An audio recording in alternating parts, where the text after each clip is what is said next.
Halo Sobat Kepo semua, pernahkah kamu berpikir bagaimana kita bisa tahu bahwa hari ini adalah hari Senin misalnya, atau mengapa tahun ini disebut 2024? Setiap kali kita membuka kalender atau merencanakan sesuatu, kita mungkin jarang berpikir bahwa sistem penanggalan yang kita gunakan sekarang adalah hasil dari ribuan tahun evolusi.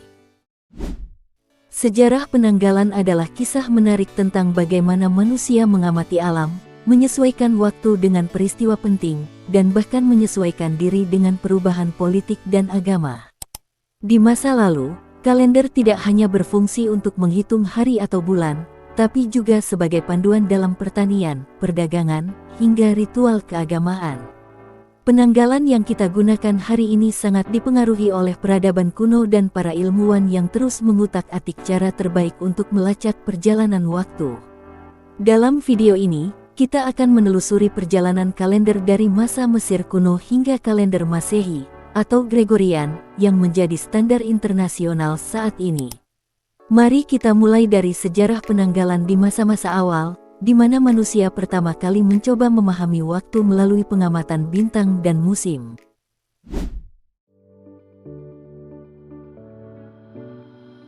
Penanggalan berdasarkan peradaban. Kita memulai perjalanan dari ribuan tahun yang lalu, saat peradaban pertama di dunia mulai membentuk sistem penanggalan. Salah satu contoh awal datang dari Mesir kuno. Mesir adalah salah satu bangsa pertama yang menggunakan sistem kalender berdasarkan siklus tahunan Sungai Nil, yang penting untuk bercocok tanam. Kalender Mesir kuno berfungsi sebagai panduan untuk mengelola masa panen dan musim banjir. Mereka mengamati bintang Sirius yang muncul sebelum banjir Sungai Nil, dan dari sini lahirlah kalender yang terdiri dari 365 hari, dibagi menjadi 12 bulan dengan 30 hari per bulan, dan tambahan 5 hari di akhir tahun untuk perayaan keagamaan. Di belahan dunia lain, di Amerika Tengah, bangsa Maya mengembangkan kalender mereka sendiri yang sangat canggih. Mereka memiliki dua sistem kalender utama, Hap, kalender matahari dengan 365 hari, dan Tzolk'in, kalender ritual dengan 260 hari. Kalender Maya tidak hanya membantu dalam mengatur aktivitas sehari-hari tetapi juga memiliki fungsi keagamaan dan kosmologis yang sangat dalam. Kemampuan mereka menghitung siklus astronomi secara akurat sangat mengesankan, menunjukkan bahwa peradaban kuno memiliki pengetahuan mendalam tentang pergerakan planet dan bintang. Kalender bukan hanya alat praktis, tetapi juga mencerminkan pemahaman manusia tentang siklus alam. Dari bintang-bintang di langit hingga musim-musim di bumi, penanggalan kuno adalah cerminan cara manusia pertama kali berinteraksi dengan waktu dan lingkungan mereka.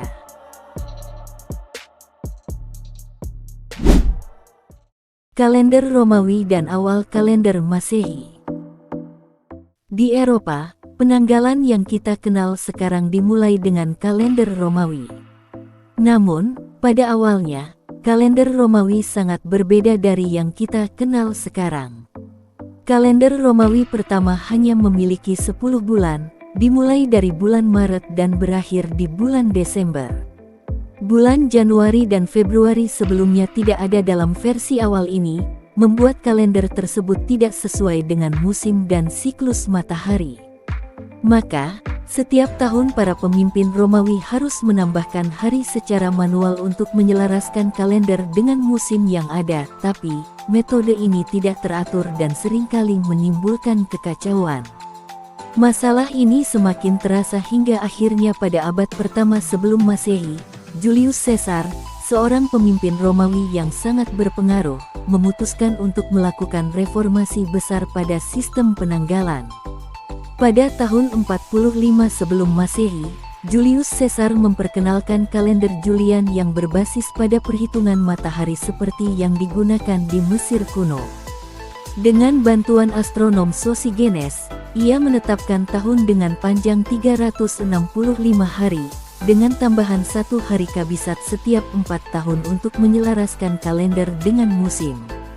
Kalender Julian menjadi standar di seluruh Kekaisaran Romawi dan digunakan selama lebih dari 1000 tahun. Namun, sistem ini masih memiliki kelemahan. Setiap tahunnya, kalender Julian sedikit lebih lama dari siklus matahari yang sebenarnya, menyebabkan kalender lambat laun bergeser dari musim yang tepat. Misalnya, perayaan Paskah yang seharusnya berlangsung pada musim semi mulai bergeser ke musim yang tidak sesuai. Meski begitu, kalender ini tetap digunakan selama lebih dari 1 milenium, menjadi fondasi dari kalender yang kita gunakan hari ini.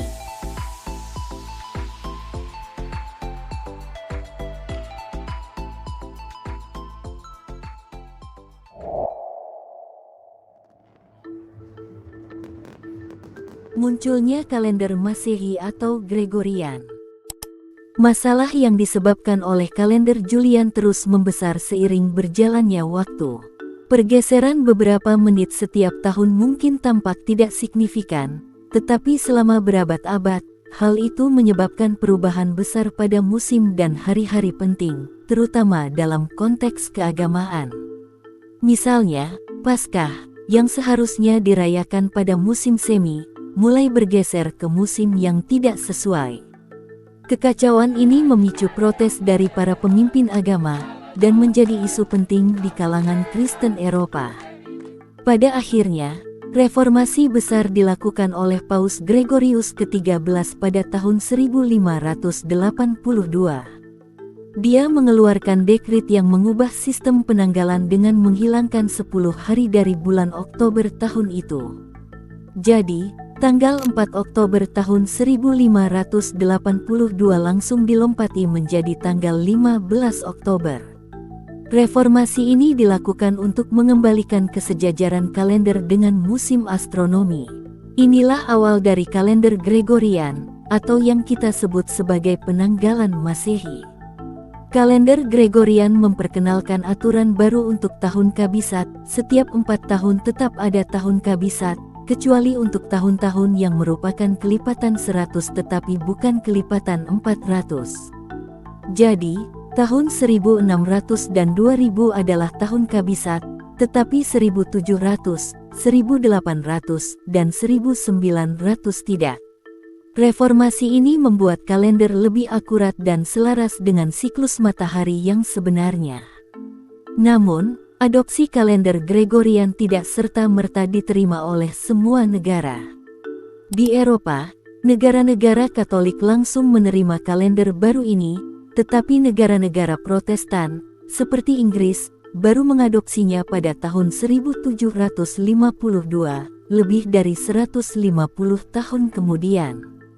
Ketika Inggris akhirnya beralih ke kalender Gregorian, mereka harus menghapus 11 hari dari kalender mereka, menyebabkan protes dari rakyat yang merasa bahwa mereka telah kehilangan hari-hari dalam hidup mereka.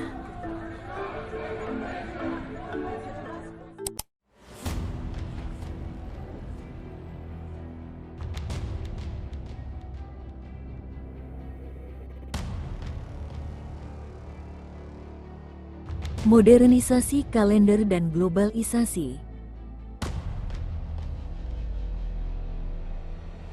Seiring perkembangan dunia modern, kebutuhan untuk menyelaraskan waktu di seluruh dunia semakin meningkat. Globalisasi dan pertumbuhan teknologi mempercepat adopsi kalender Gregorian sebagai standar internasional.